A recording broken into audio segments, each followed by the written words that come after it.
Okay? So that was it. So I used to go home and I used to try and pray. I didn't really know how to pray. I remember seeing our cook in Egypt. I used to remember seeing him pray.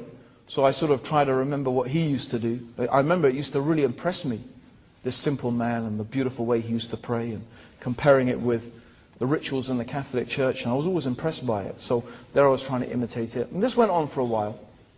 And then one day, I won't go into the whole story, it's too long to go into it. But anyway, the short of it is, I found myself in a bookshop that was part of a mosque.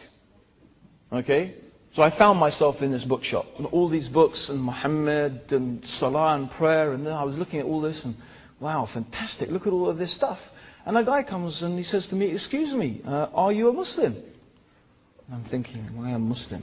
What does he mean by that? He said, listen, I said to him, I'll tell you.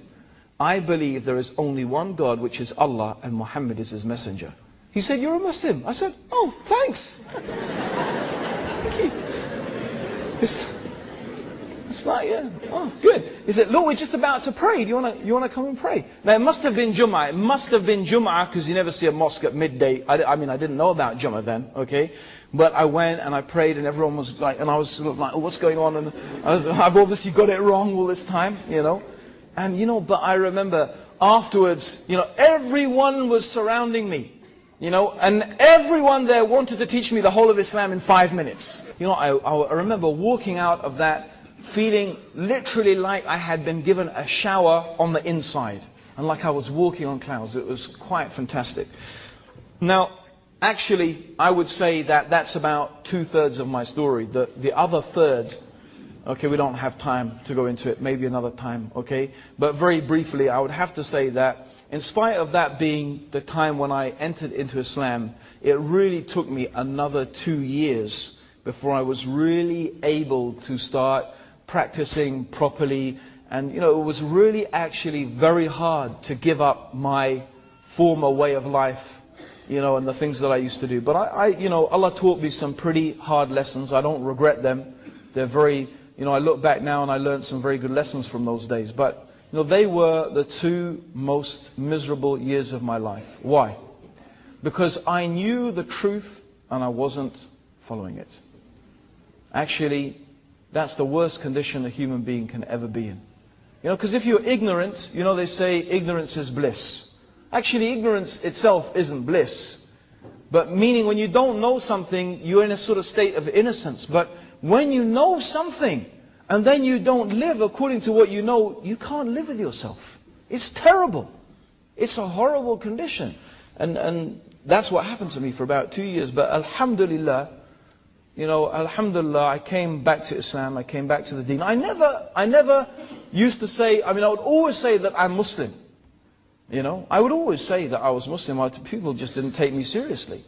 You know, there I was at parties and drinking wine, and, you know, I remember sometimes I was sitting at a party and sitting around people, telling people about Islam, and they'd be going, yeah, really, that's fantastic, tell me more. And I said, oh, I'm just too gone, I'm just too, you know, I've been drinking too much, I can't. And, no, tell us, a blunk, like that. That's my condition that I was in. But, you know, alhamdulillah, Allah woke me out of that, and, you know, then it happened, alhamdulillah, Allah subhanahu wa ta'ala guided me, and I, you know, came back round. And the thing that changed me, brothers and sisters, was this. Really a simple thing. A very simple thing. I started to pray 5 times a day. You know, people say to me, Abdurraheem, how can I? You know what? The prayer, if you do the prayer properly, if you really pray 5, and that's what I said. I promised Allah that I will pray 5 times a day. I said, I don't know that if I can do anything else, but I will do that. And I took it really seriously. You know, I took it really, really, really seriously. Alhamdulillah, the prayer, when it is said properly, is something that itself will change your life. Now, I know you're going to ask me another question, and there's 2 questions you will ask me. So I'll answer them before you ask me. All right? Number 1 is, how does it feel to be a Muslim? And compared to how it was before. Now, I will tell you honestly how it is like.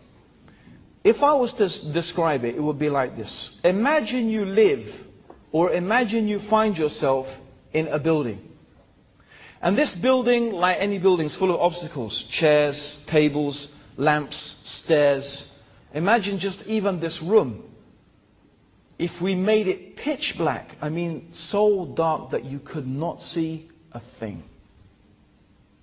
Right? And we left you here, and then we started mixing you all around, and everyone had to think. Now imagine you try and find your way out. Imagine I try and find my way out. I'm going to bang myself, hit myself, fall over. You know, you're living in this dark place. This is like disbelief. This is like the state where you are out of Islam. You're in this dark place. You don't really know where you're going. You don't know where you've come from. And life is full of obstacles. It keeps throwing things at you. And you don't really know how to cope with them. Islam, it is really like you open the door and then you stepped outside and you were in the light. Suddenly you could see. Suddenly you could understand. Suddenly everything is clear. This is what it is like. Or you could also say it is like the difference between death and life, between being really alive and being dead. Because this is Islam. It brings the light and the peace and the tranquility to the hearts. It is a beautiful, beautiful thing, you know. So this is how we could say, how I could really compare Islam. And I know the other question is going to be, what did your parents say?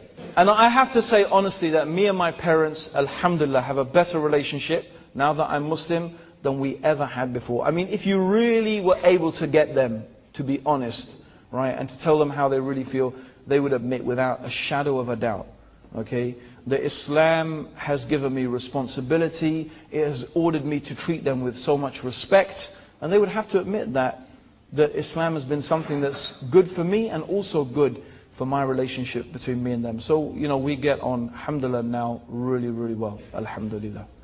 Okay, brothers and sisters, I hope I've covered most of the how do I come to Islam questions, okay.